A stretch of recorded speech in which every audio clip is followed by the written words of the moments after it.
if you think of it on those terms, this is the person Jesus loved most on the planet. And if you really love him, wouldn't you want to know her? Hmm. She's not God, but he's given her great authority and power and the ability to distribute grace through her hands because of his love for her. And the only thing she does is lead people back to him.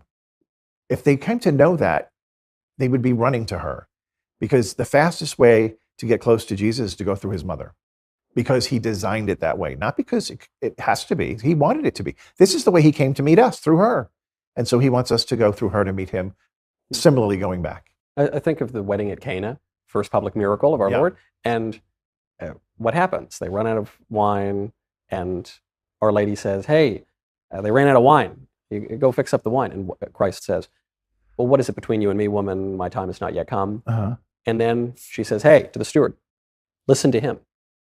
That's her role in the miracle, is to say, hey, listen to my son. Yeah, do whatever he tells you. But if you back up even further, if you read the way that was written, it was very carefully written. It says, Mary was invited to the wedding, and also Jesus. So she's the primary guest. She knew the family.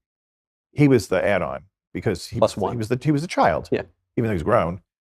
And so that was a point made about that. She was the real guest that knew the family the most, and Jesus came too. But it's through. So I always tell people, when you get married, invite. Of course, Jesus is the third person in marriage, but invite his mother in too. Because look what she did. And when you look at that miracle, the maitre d' is the one who tastes the wine, but he has no idea where it came from. It was the little humble servants.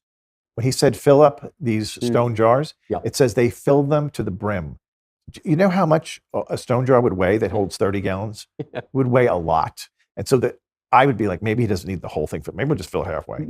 No, they filled it to the brim. They were obedient, and they were the ones privy to the miracle. So if you want to view miracles, if you want to see miracles in your life, get a front row seat by being humble and obedient. And you'll always have that front row seat.